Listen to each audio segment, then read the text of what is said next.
Ya estamos aquí, licenciado. Ahí está, sí, buenas, ok, ya. Vamos a empezar con la formalidad.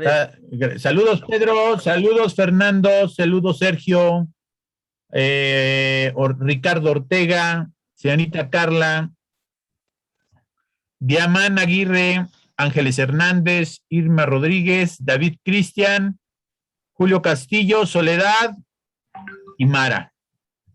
¿Por qué no ponen su apellido, ¿Qué les da pena o qué? ¿O no conocieron a su papá? O Son N, ¿no? digo, aquí estamos no puros amigos, ¿no? No, es que no sé por qué no aparece, tampoco, no le puedo poner tampoco mi foto. No se preocupe, no se preocupe, entendemos. Y además, tiene usted, como dicen, el derecho a la privacidad. Privacidad, es correcto. No, pero no es por eso. Solo es porque no sé cómo se pone. No se preocupe. Ahí está, la señorita Ángeles ya puso su foto. Yo hasta quiero poner mi foto, pero pues... Hay que tomarse la foto. Ni en mis clases. Ponerla de perfil. Sí, pero bueno, no se preocupe. Profe, ahora sí se va a volar la barda. Pues espero que nos dé tiempo. ¿Quién? Pues ya armé la diapositiva de Derecho Corporativo, a ver qué tal nos va. Es de su mero mole de Licolín. Así es, pues él es el que nos va a dar referencia de si todo ponencia? Lo que digo es cierto. No, la ponencia no. ¿O quieres echártela, Luis? No, pues para la próxima semana. Ah, bueno, sale. Pues yo les armo ahí 2, 3 elementos que les puede servir de mucho. Eso es todo, perfecto. ¿Vale? Bueno. Vale. Oye, ¿viste los amparos que te envié y ese rollo? Sí, los vi. Están muy buenos. Los voy para que veas. Sí, creo que te voy a marcar el lunes para unas dudas que tengo. Pero bueno, vamos a empezar, ¿de acuerdo? Lo que es propiamente el derecho corporativo, ¿de acuerdo? Oiga, profesor, sí supo del caso de creo que es colombiana, que creo que el día de mañana se aplica la eutanasia. Es el primer caso en América Latina. ¿Cómo se llama? Ana Ugarte, Ana Estrada Ugarte. Sí. Sí, ya dictaron sentencia a su favor. Bueno, lo comento por lo que nos había comentado anteriormente. Híjole, es que nos metimos en mucha bronca en argumentación jurídica por ello, la vez pasada, porque cada quien, propiamente yo los regañé a todos en argumentación jurídica, los tengo que confesar, porque todos me dijeron sus opiniones personales en cuanto a lo que es propiamente la eutanasia, pero nosotros somos abogados, ¿no? ¿Cómo se llama? No somos...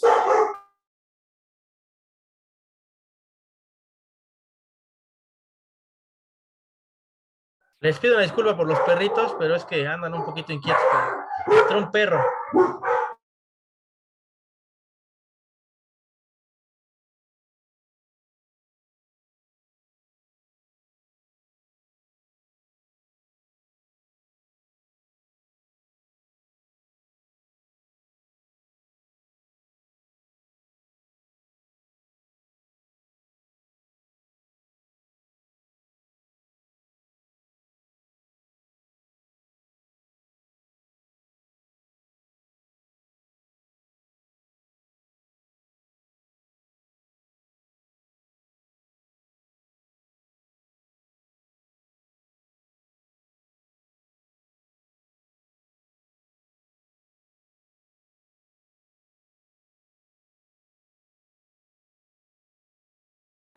Una disculpa, están un poquito inquietos, creo que se metió un animal.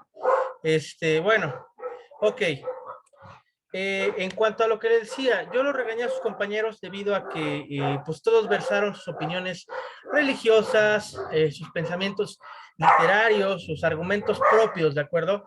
Y nosotros no somos ni filósofos, ni somos religiosos ahorita. Tenemos que tener el chip de abogados, entonces mi argumentación tiene que versar en cuanto al derecho, ¿de acuerdo? Y si yo digo que, por ejemplo, en el caso de la señorita Ana Estrada Ugarte, en su caso muy particular, pues se estipulaba en los preceptos constitucionales violados en Colombia lo que era el propio desarrollo de la personalidad, el derecho a la dignidad que se le estaba quitando. Para darle un contexto a los compañeros que no saben propiamente del caso, sería como tal, ella tenía una enfermedad que se le llama poliocitosis. Es una enfermedad que poco a poco, es una enfermedad crónico-degenerativa, ¿de acuerdo? Que va cancelando funciones en el cuerpo humano. Desconozco si es, cómo se desarrolla esta enfermedad. Sé que es un mal genético, eso sí lo sé. Va perdiendo movilidad del cuerpo al grado de que se postra en la cama sin poderse mover. Le salen unas pústulas o llagas por la falta de movimiento en el cuerpo, y estas llagas llegan a tener estas pústulas, llegan hasta el hueso, ¿de acuerdo? Entonces es muy doloroso, es realmente horrible una vida así, ¿de acuerdo? De inmovilidad, de sufrimiento, hasta que pues te mueras, ¿no? Entonces, ciertamente, una vida así, pues no, No es vida. no es vida, exactamente. Entonces, ciertamente ella estipulaba que se estaban violando su dignidad como tal, porque perdía hasta la sexualidad en su aspecto más íntimo, porque cuando ella tuvo que permanecer en casa y le mandaban a los médicos, pues estaba en bata todo el tiempo en su propia casa. Tenía una violación a su intimidad muy directa, ¿de acuerdo? Y incluso los médicos estipularon, le hicieron firmar una carta, los médicos de E-Salud, le hicieron firmar una carta propiamente en la cual establecían que ella, si tenía relaciones sexuales, era bajo su propia responsabilidad, que el hospital no se hacía responsable. O sea, todo eso como tal fue una afectación. Entonces, bueno, resumiendo, preceptos violados, libre desarrollo de la personalidad, violación a la dignidad como tal, y establecía ella un precepto que no se maneja propiamente aquí en Latinoamérica, que me pareció muy diferente, el derecho a una muerte digna, y en sus preceptos también establecía el derecho a la vida. Ahora, ¿por qué el derecho a la vida estipulado en un amparo que maneja como tal, o un recurso de casación como tal, lo que maneja es, pues si estás pidiendo que se muera la persona, o bueno, está pidiendo como tal que terminar con su vida, ¿por qué poner un precepto constitucional en materia de la vida? Bueno, porque si estamos hablando de una vida que le falta dignidad, no es vida, ¿de acuerdo? Entonces, y también el martirio que su familia iba a sufrir al respecto, porque los enfermos están acostados, postrados en cama, pero los familiares, yo tuve que pasar un día cuidando a mi esposa cuando se intoxicó desgraciadamente, y dormí en un sillón un día, y para mí fue horrible, ¿no? Y yo me quejé conmigo mismo, decía, ay no, qué horrible, dormí en un sillón, pero cuando salí afuera y vi un montón de gente que lleva semanas, lleva meses ahí porque tiene un paciente con COVID o tiene un paciente con alguna enfermedad crónico-degenerativa, o sea, prácticamente viven ahí. Yo me quejé por un día, yo no me imagino la gente que vive así o que tiene sus casas de campaña afuera de los hospitales, como tal, O en, viviendo en cajas de cartón. o en cajas de cartón, literalmente. O sea, no me imagino el martirio que debe de ser para un familiar de una persona que está enferma, lo que esté pasando así. Entonces yo me quejé por un día y dije, mi suplencia es nada. O sea, me estoy quejando por perdóneme la expresión, por una estupidez, ya le debo una moneda al frasco, por gente que está sufriendo más que eso, ¿no? Entonces, bueno, independientemente de eso, creo yo que también se ve muy afectado. Yo tuve un familiar con cáncer, mi abuelita falleció de cáncer, efisema pulmonar para ser exacto. Entonces, como tal, pues puedo entender lo que es lo que es sufrir un año con el cáncer, y lo que esto conlleva, todo lo que es los tratamientos, las quimioterapias, el que el paciente no quiera comer, que sienta que los huesos le raspen, ¿de acuerdo?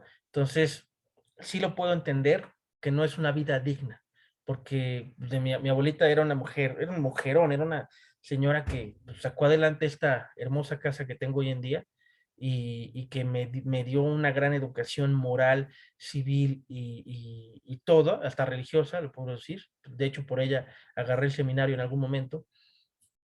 Pues no podía, pues tirarla del pedestal en el que tenía por la enfermedad, y me dolía verla en ese estado de que no podía ni caminar, no podía ir ni al baño sola.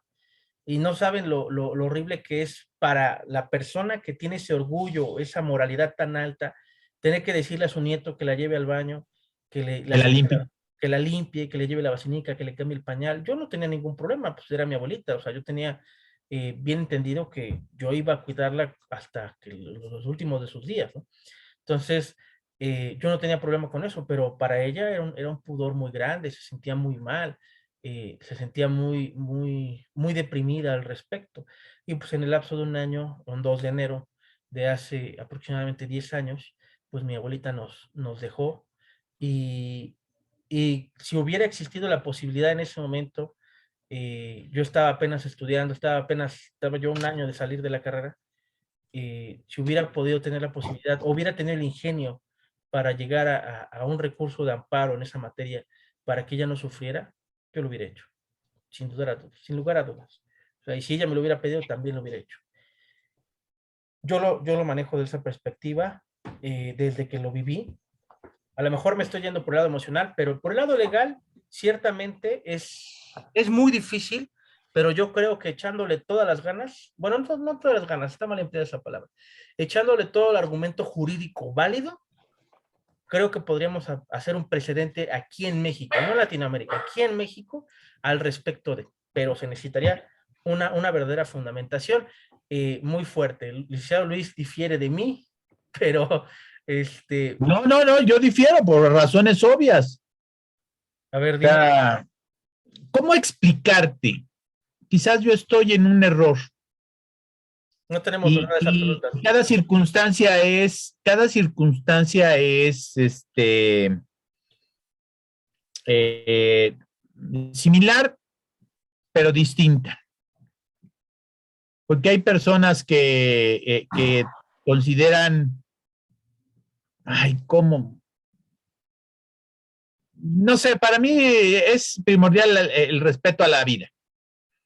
Sí, desgraciadamente puede darse que las circunstancias de la enfermedad, las secuelas de la enfermedad, te lleven a decir ya que se la lleve, pues sí, pero de eso a que tú le arrimes algo, como lo estábamos platicando alguna vez la vez pasada, para que ella tome o para que algo suceda, yo creo que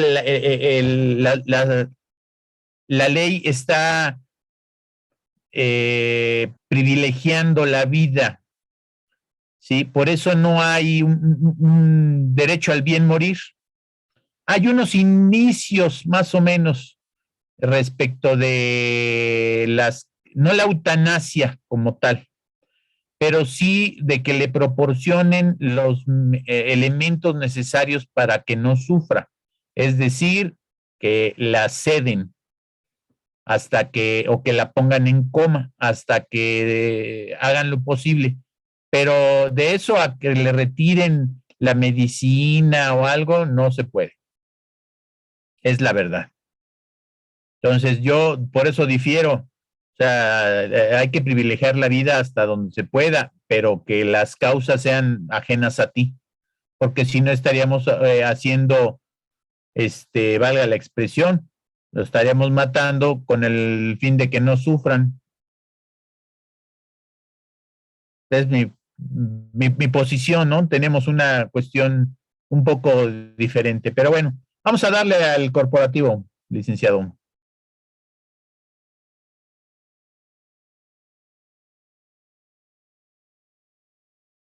Así es, vamos a avanzar. Ok, entonces decimos que el derecho corporativo estudia las normas relativas a la empresa y su actividad empresarial. La actividad empresarial tiene como objetivo conjuntar los factores de la producción en una relación organizada, determinando qué cantidad de los factores de la producción debe ser empleados para cumplir con los ciclos económicos.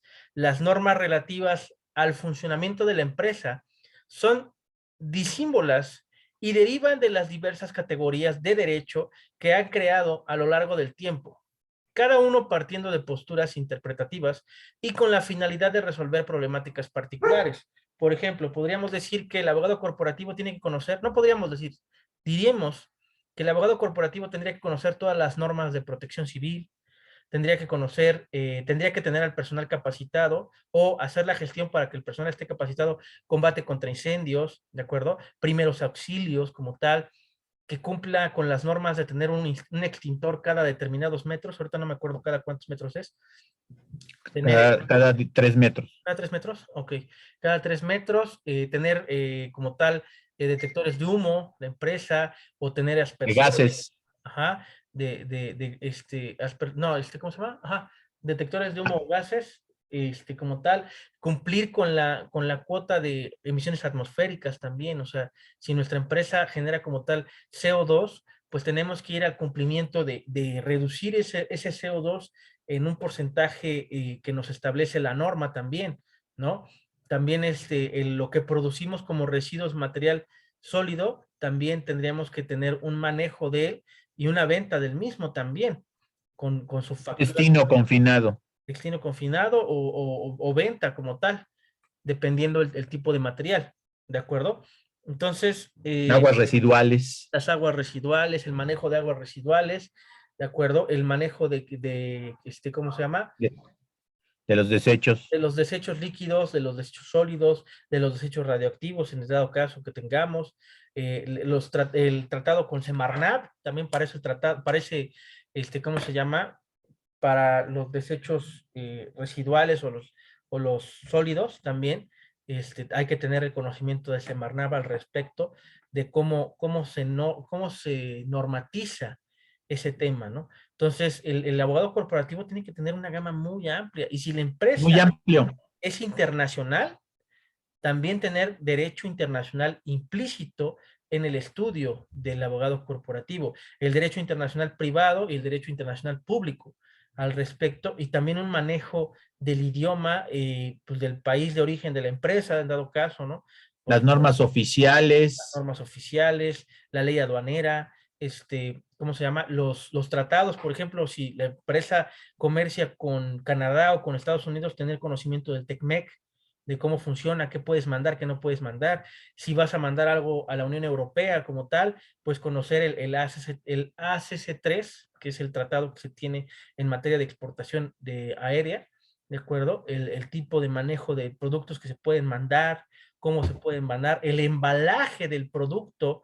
Ustedes me van a decir, oiga, licenciado, pero ¿cómo un licenciado en abogado, cómo un abogado corporativo tiene que tener ese conocimiento del embalaje si no tiene nada que ver en su capacidad? Claro que lo tiene que tener, porque él es el que se va a pelear con aduanas en dado caso de que esté mal embalado. Lo retienen. Te retienen el producto y te retienen como tal los Te ingresos. multan. Te multan. Pagas el regreso. Por ejemplo, un ejemplo muy simple. Cuando yo estaba trabajando en Volkswagen, me enteré que cuando la gente se iba de viaje, por ejemplo, a Alemania, a Rusia, que era donde había Argentina, se iba de viaje en avión, les metían algo que se llama la maleta viajera, y era donde les metían material en una caja que le hacían parecer una maleta, ¿de acuerdo? Pero la reportaban con una factura que no tenía costo, se le conoce como factura pro forma.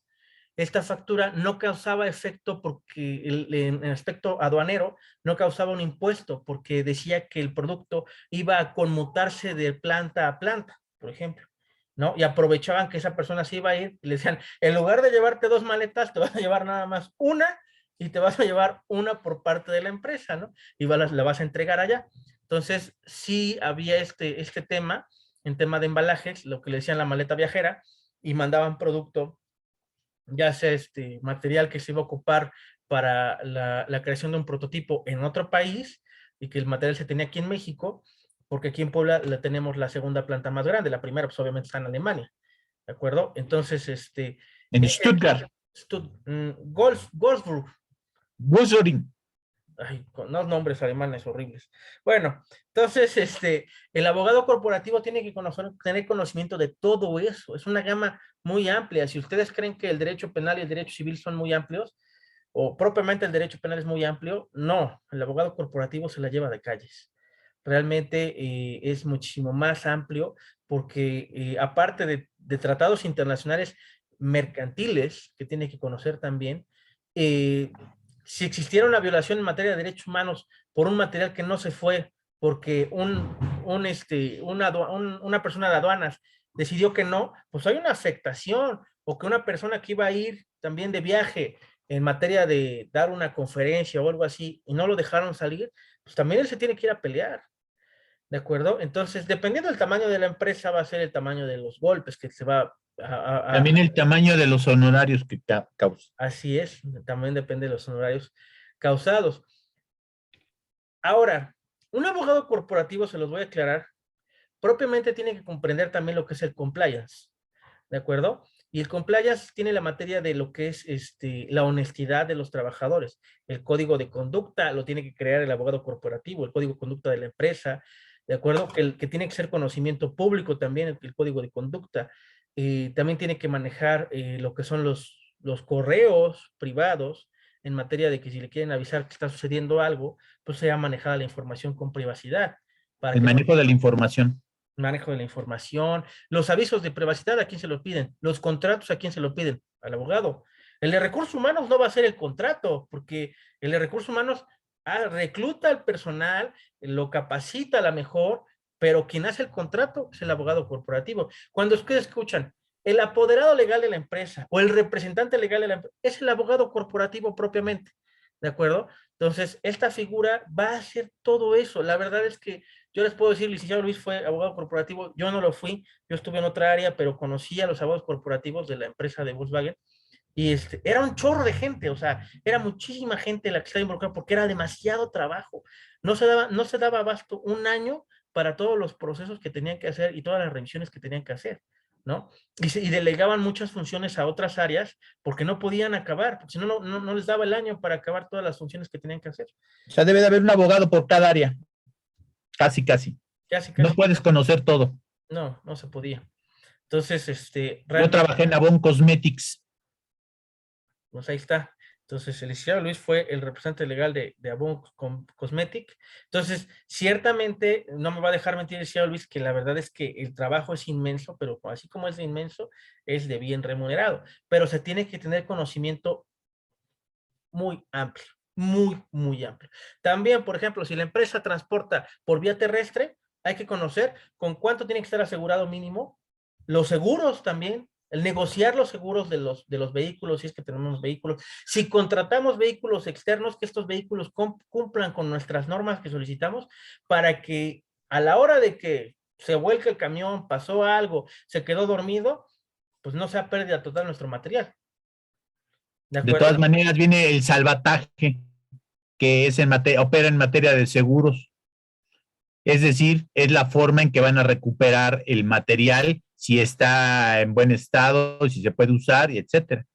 Indemnizaciones, ¿quién lo va a llevar? ¿Recursos humanos? No, obviamente va a ser igual el abogado corporativo el que se va a enfrentar a las indemnizaciones, a las liquidaciones, vamos a adquirir como tal uniformes nuevos. Ok.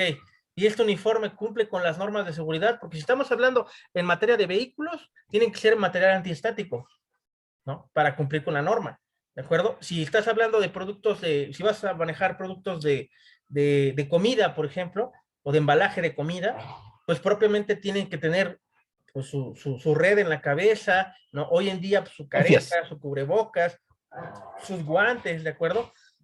Todo eso.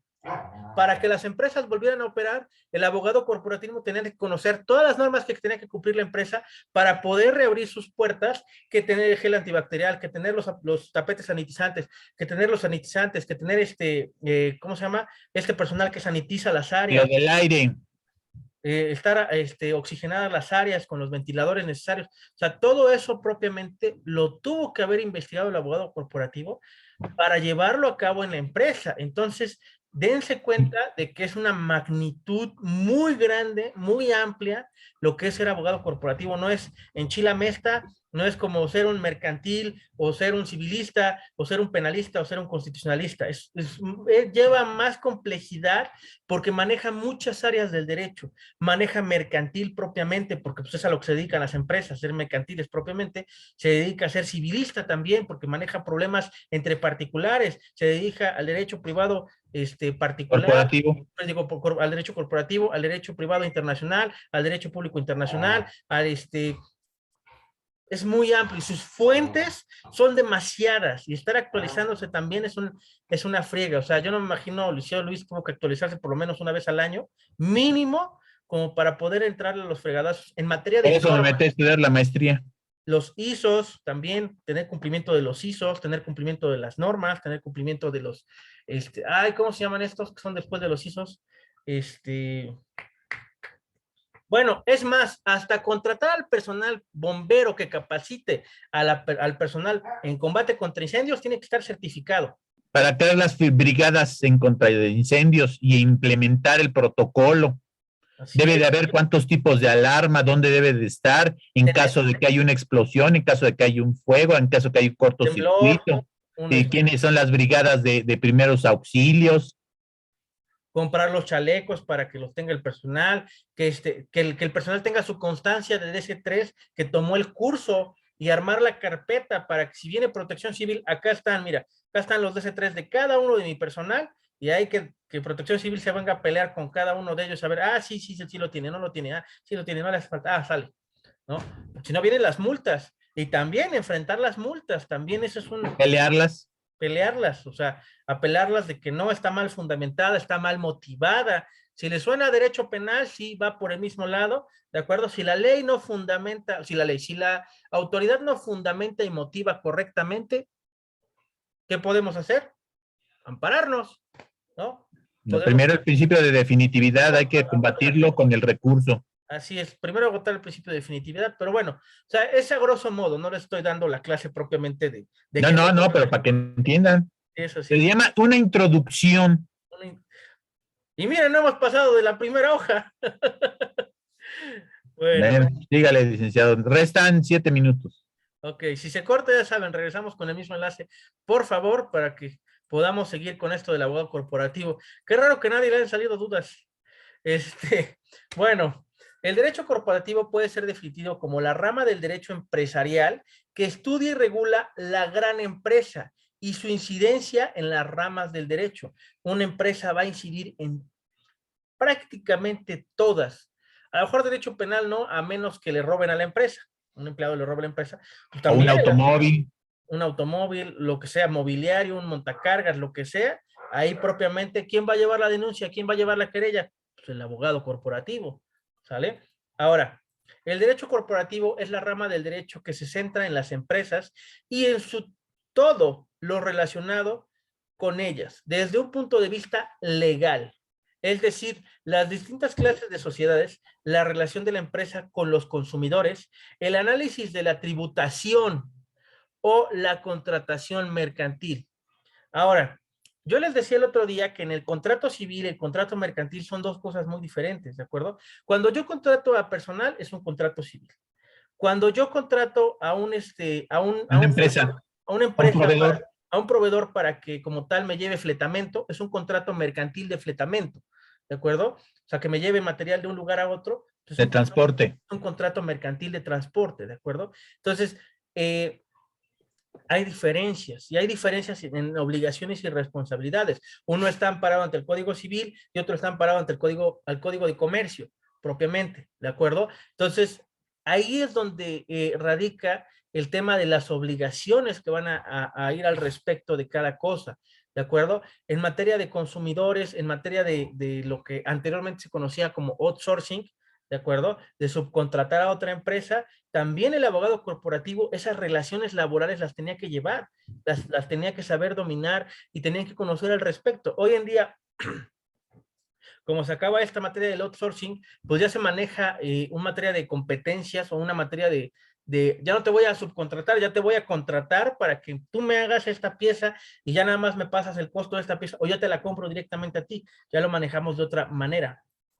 Ahora, el derecho corporativo es definido por Sarskin como un método de interpretación de las normas nacionales y extranjeras de aplicación extraterritorial y que rige las empresas, su contexto incorporado a la variable ambiental a partir de las posibilidades que permiten a las ciencias jurídicas y los niveles del derecho, otorga una nueva lectura en la interpretación de las ramas institucionales preexistentes y aquellos creadores exprofeso en una orden legal considerado sistemático. Este libro yo se los compartí, ¿de acuerdo? De hecho, de aquí saqué mucho. Ahí está como tal en la editorial, me parece que es por Rúa. Ahora, voy a apagar ese micrófono. Sale, ahí está. Ahora, el conjunto de normas jurídicas que regulan a ciertas agrupaciones humanas denominadas corporaciones, cuyo fin generalmente de utilidad pública puede ser proyectado hacia diversas naturaleza legal, específicamente en el área laboral, administrativa y comercial. El derecho corporativo surge después que el derecho empresarial, es decir, el derecho corporativo, no es lo mismo que el derecho empresarial. Van hacia diferentes rubros, ¿de acuerdo? Definición de derecho empresarial. Se define como la rama del derecho que estudia y regula la empresa. Sea cual fuere su tamaño, la empresa a la vez es definida como el conjunto de administración, trabajadores y capital que se dedican a cubrir una necesidad en el mercado. El derecho corporativo no es igual ni es lo mismo que el derecho empresarial. Algunas de las diferencias más notables son las siguientes. El derecho corporativo forma parte del derecho empresarial, es decir, el derecho empresarial abarca al derecho corporativo. El derecho empresarial regula y estudia a todas las empresas, mientras que el derecho corporativo estudia y regula solo a las grandes empresas. Esa es la diferencia fundamental. El objeto de estudio del derecho corporativo es la sociedad mercantil y sus actividades lo imparten es determinar las áreas específicas que abarca. ¿De acuerdo? Se va sobre un fin específico, mientras que el derecho corporativo abarca a la gran empresa por completo. ¿Sale? Lo cubre todo. ¿Sale? La primera área de estudio es sin duda la relativa a las sociedades mercantiles, ya que el derecho corporativo tiene como objeto el estudio de la empresa y esta, en la gran mayoría de nuestras leyes, se identifica como con la figura de sociedad mercantil. De la sociedad mercantil, el derecho corporativo estudia su constitución, el acta constitutiva propiamente, ¿no? El registro en el registro público de la propiedad del comercio, ¿no? El funcionamiento en general, qué hacen, qué no hacen, cómo lo embalajan, cómo lo venden, a quién se lo venden, quién los compra, todo. Las distintas clases que la legislación mexicana reconoce, ¿de acuerdo? Los elementos que hacen posible que exista y sea válida en el ámbito jurídico, el concepto de cada una de ellas, ¿de acuerdo? Ahora, las obligaciones y derechos que los socios tienen dentro de ella, dependiendo del tipo al que pertenezca. Hablábamos en derecho mercantil que existen sociedades anónimas, sociedades con comanditas, sociedades, ¿cómo se llama? Sociedades civiles. Existen diferentes tipos, ¿de acuerdo? Y son reguladas por, la Ley General de Sociedades Mercantiles, propiamente, ¿de acuerdo? Ahora, de ahí va a depender, tenemos accionistas, tipos de accionistas mayoritarios, accionistas empresariales, accionistas, como tal, simples, ¿de acuerdo? Sin derecho a voto. Sin derecho a voto, con derecho a voto, o sea, es muy complejo como tal, y de ahí también nosotros tenemos que saberlo, tenemos que conocerlo. ¿Por qué? Porque Un minuto. ya se va a cortar, regresamos con el mismo enlace para continuar con la exposición, ¿de acuerdo? Regresamos.